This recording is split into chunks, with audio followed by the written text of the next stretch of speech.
जिले के बक्सवाहा के जंगल को बचाने की मुहिम तेज होती जा रही है, लेकिन स्थानीय लोग जंगल को बचाने की मुहिम में बाहरी लोगों के हस्तक्षेप का विरोध कर रहे हैं। वहीं इस मामले में बड़ा मलहरा विधायक प्रद्युम्न सिंह लोधी ने भी ग्रामीणों का समर्थन किया है और कहा है कि बाहरी लोग जंगल को बचाने के नाम पर राजनीति कर रहे हैं। बीते रोज जब संत दादा गुरु जंगल का भ्रमण करने पहुंचे तो ग्रामीणों ने काले झंडे दिखाकर कहा कि वे बाहरी लोगों का हस्तक्षेप बर्दाश्त नहीं करेंगे। यह क्रम लगातार जारी है। जैसे ही कोई बाहरी व्यक्ति जनप्रतिनिधि यहां पहुंचता है तो ग्रामीणों द्वारा उनका विरोध करना शुरू कर दिया जाता है। ग्रामीणों के इस विरोध का क्षेत्रीय विधायक प्रद्युम्न सिंह लोधी ने समर्थन करते हुए कहा है कि ये बाहरी ताकतें हैं जो बक्सवाहा का विकास नहीं चाहती। हम बुंदेलखंड के लोग हैं और बुंदेली में जवाब देना हमें आता है।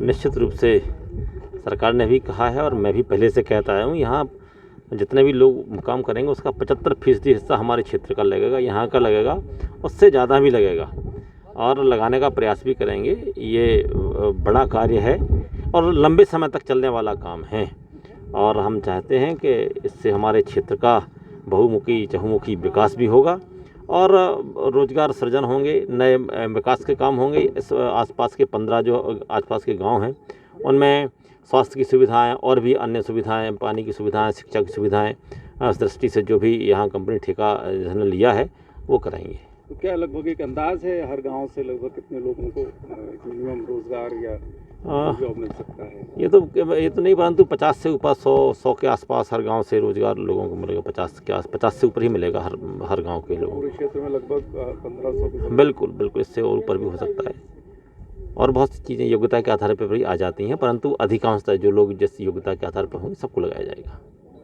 ये बड़ी विडंबना है कि विकास के नाम पर, व्यवस्था के नाम पर, सुविधा के नाम पर प्रकृति का, वन अभ्यारण्यों का, नदियों का जो अंधाधुंध दोहन हो रहा है और ये गांव और भक्त प्रेमी वहाँ के बोल रहे हैं कि गांव का व्यक्ति बोल रहा है कि कंपनी आएगी तो रोज़गार मिलेगा।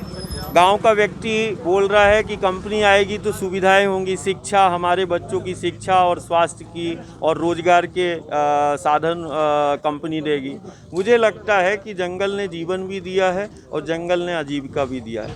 यदि हम आपके माध्यम से सिर्फ इतना कहना चाहते हैं कि अमूल्य धरोहर है, अमूल्य संपदा है।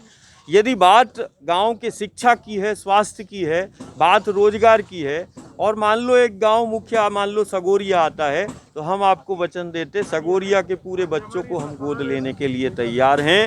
सगोरिया के जो भी बच्चे पात्र हैं, योग्य हैं, जो शिक्षा है। और रहा सवाल कि यदि शिक्षा की बात आ रही है और यदि आज़ादी के बाद भी वहाँ पर स्कूल नहीं खुले हैं, यदि वहाँ पर स्वास्थ्य की सुविधाएं नहीं है, तो हमारा वचन है उन गाँव जो प्रभावित हो रहे हैं शिक्षा और स्वास्थ्य की सुविधा जो है उसको मुहैया कराने का और स्कूल और हॉस्पिटल बनाने के लिए भी, और वो रोज़गार जो पात्रता के हिसाब से होगा उनको वहाँ पर उन बच्चों को रोज़गार के साधन भी हम उपलब्ध कराएंगे। हम सगोरिया को गोद लेने का है कि जितना भी है कि शिक्षा की बात आ जाए, स्वास्थ्य की, और हम सिर्फ बात नहीं, हम वहाँ रह के जो है हम शिक्षा स्वास्थ्य की व्यवस्था हम खुद करेंगे। लेकिन इस अमूल्य संपदा को, जिस जंगल ने हमारी पीढ़ियों को पाला है, जिस जंगल से हमारा जीवन है, उस जीवन को, उस अस्तित्व को जो है चंद कंपनी से जुड़े हुए और पूंजीपतियों से जुड़े हुए लोग गांव को भ्रमित ना करें। कंपनियों के प्रलोभन में गांव ना आए, कारण कंपनी से और पूंजीपतियों से यदि विकास होता तो फिर ये देश और प्रदेश जो है वो पूंजीपतियों के हवाले कर दिया जाए। लेकिन पूंजीपति और कंपनियों से विकास और व्यवस्था की बात ये जो है वो मिथ्या है। हम आत्मनिर्भर हमें जंगलों ने किया है, इन अभ्यारण्यों ने किया है, और आत्मनिर्भर भारत, आत्मनिर्भर मध्य प्रदेश और आत्मनिर्भर गांव यदि कोई कर सकता है तो ये हमारी धरा है, ये हमारे वन और अभ्यारण्य हैं। यदि 15 गांव हैं उसमें से मुख्य सगोरिया और आसपास का जो प्रभावित क्षेत्र है उन सारे गाँव को जो है सगोरिया को विशेषकर हम सगोरिया से प्रारंभ करेंगे कि सगोरिया को हम गोद लेते हैं उनके बच्चों की शिक्षा और स्वास्थ्य के लिए। और जो सगोरिया में शिक्षा का अभाव है उसके लिए सगोरिया और बक्सवाहा और आसपास का परिक्षेत्र वो गुरु सत्ता पर विश्वास रखे।